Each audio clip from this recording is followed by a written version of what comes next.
When your dog barks all the time when you're inside, whether it be at the mailman or the dogs passing by on the street, it could definitely get a little bit frustrating. Now, the good news is that this is a pretty trainable behavior, and I'll definitely go over a brief overview about how to train this first in this video. But the downside of this is that the training is pretty nuanced compared to some of the other trainings that you might have to do with your dog. And some of these mistakes might be making your dog's barking actually worse. So today I wanted to go over first, like I said, how to train your dog to stop barking very briefly. I'll make a more in-depth video another time, but mostly I want to go over the 5 mistakes you might be making that are making your dog's barking worse. So first of all, when I'm saying barking in this video, throughout this video, I'm mostly referring to barking indoors. I'm mostly talking about dogs that bark from the window when they're inside or bark at the doorbell and stuff like that. So not necessarily dogs that go outside and lunge and bark and all that kind of stuff, because that's gonna be a slightly different topic, a little bit more in-depth conversation needed. So today I'm talking mostly about indoor barking at, again, things like knocking on the door, doorbell, etc. So first, how do you actually train a dog to stop barking inside? So this training focuses mostly on positive reinforcement, as usual, but also a lot of extinction. Let's take an example of a dog that barks at a doorbell. We're going to use a lot of desensitization and counter conditioning to address the barking. So how you would go about the training is to first introduce the stimulus, the doorbell, at a very low frequency. So what I would do in this situation, and I actually did this last week with a client of mine, is to find a YouTube video that has a doorbell sound that sounds very similar to your doorbell, put it on the very, very lowest volume you can while you could still hear it, and play it. Then allow your dog to react in the way that he reacts. Since the volume is so low, your dog might not even react, and then perfect, you give them treats. If your dog starts barking, wait for him to stop barking. This could take 2 seconds, 5 seconds, 10 seconds, until you have a pocket of time of, I would say, 2 whole seconds when your dog isn't barking, and that's when you mark and reward. So for example, play the doorbell, ding dong, dog starts barking, woof, woof, woof.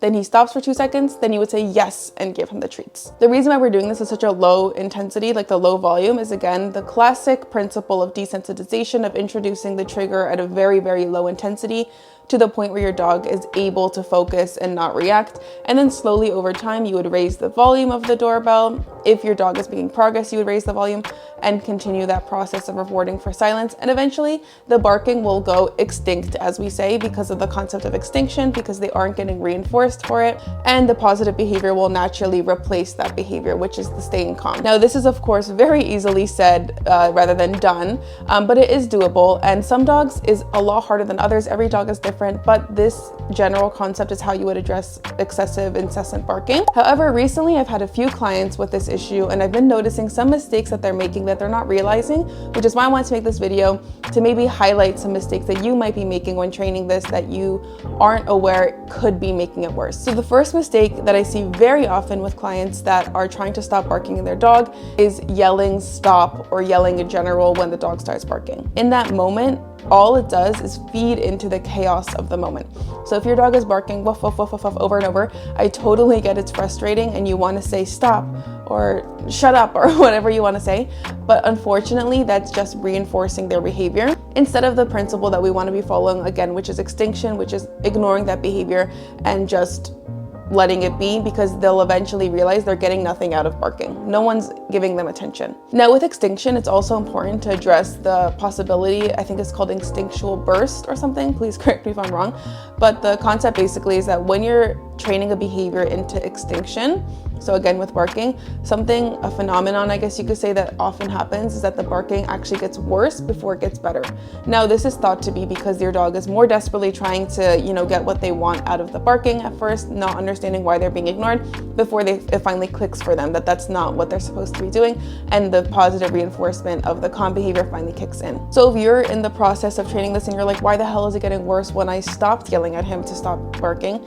This is very common in extinction. The second biggest mistake I see when training barking away, and this is a huge one, is reward timing. Now, this is one of the things where I really like that I get to do on-hands dog training, because it's very hard to kind of explain on video, on a YouTube video, what I kind of mean by this. And it's also like every dog has slightly different body language, and like every dog has slightly different situations. But either way, the reward timing is so essential to teaching your dog to stop barking. So on one side, if the reward timing is too early, this could be accidentally rewarding your dog for barking. For example, if you ring the doorbell, your dog says woof, and you give him a treat right away, he might think, oh, doorbell, bark, treat. Now that's definitely not what we want. However, if you do the doorbell, dog barks, and then you wait too long before you give them a treat, you might accidentally give them a reward right as they start barking again. And it just gets a little bit confusing. And also when you wait too long, the standards are too high and your dog will not get it as easily. That's why at the beginning, the very simple rule that I like to follow is play the trigger, again, example doorbell, dog barks, doesn't bark, whatever, but you wait for 2 whole seconds for them to be silent. So I like to say 1, 2 in my head, and then give them the treat.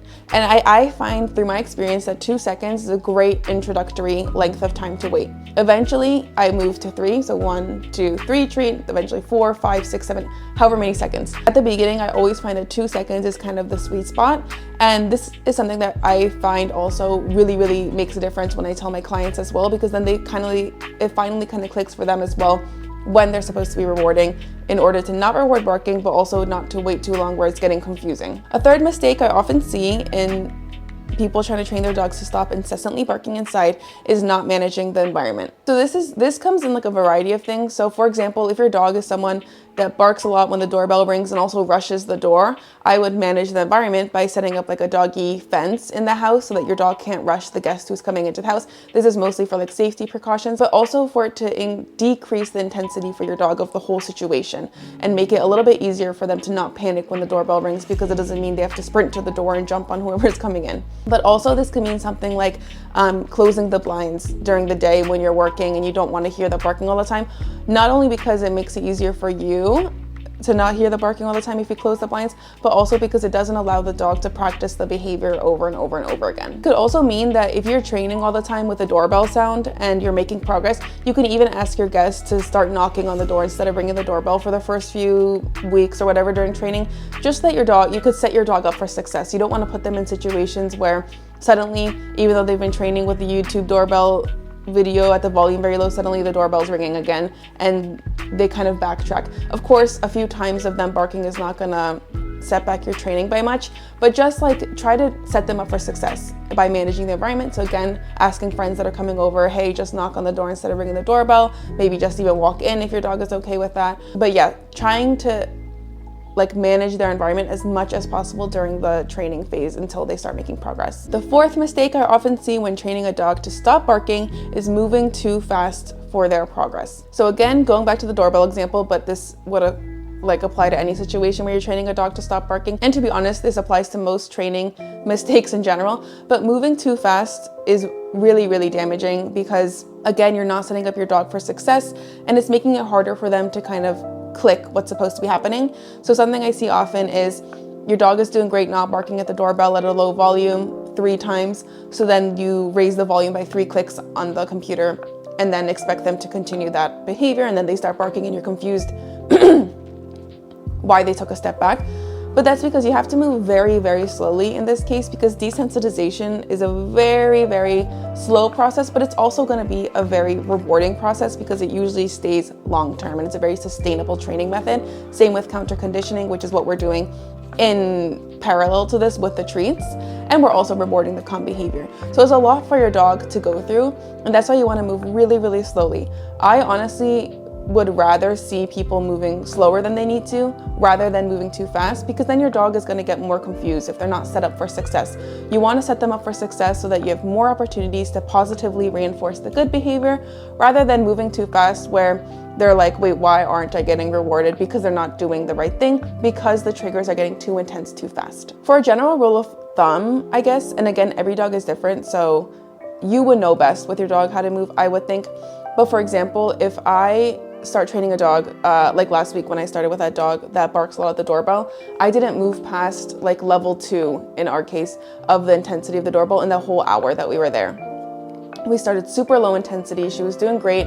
We moved up a little. She was still doing great, but I could tell that if it moved up again in that same session, it might get to overwhelming for her and she might start barking again. And again, I don't want to set her up for failure. I want to set her up for success. And finally, the last mistake that I see often with barking is kind of related to the first one, I guess, but it's punishing the barking. And by punishing, I don't just mean like yelling at them or scaring them, but I also mean some people train their dogs with like a physical punishment correction for barking. Again, I never like to tell people how to train their dogs and that one way is better than the other, because I'm pretty sure people like me can learn a lot from balanced dog trainers, and I'm pretty sure people like balanced dog trainers can learn a lot from trainers like me who don't use physical punishment or corrections.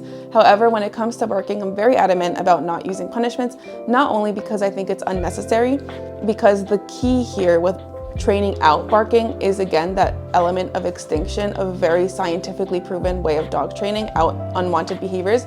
But secondly, because we don't want to risk the dog associating the trigger making them bark with something scary, harmful, whatever the correction may induce in them. So for example, let's say you put your dog on a collar and leash, sit in front of the door and try to do the training of desensitization with the doorbell, and your dog barks and the owner snaps the leash so that the collar gets tugged a little and implements a physical correction. Something, again, I would never do. But let's just take that example. Now, on one side, some people might think, oh, I've done that before and it worked. However, there's so much risk on the other side. So there's the risk that, first of all, your dog becomes scared of you because you're implementing these harsh corrections on them for something that they didn't learn yet is not right.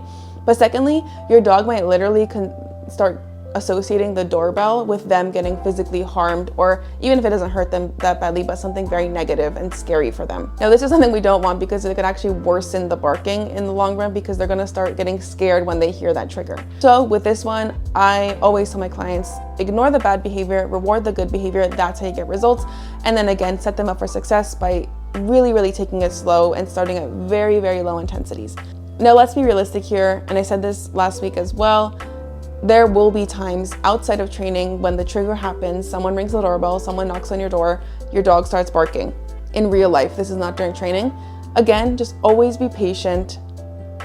Ignore the behavior. It's honestly much easier to ignore it than engage by yelling at them or getting frustrated. Just accept that that's going to be the situation for now. Ignore the behavior and go about the routine. Again, manage their environment. So make sure they can't rush the door and scare whoever's coming into your house or whatever the situation may be.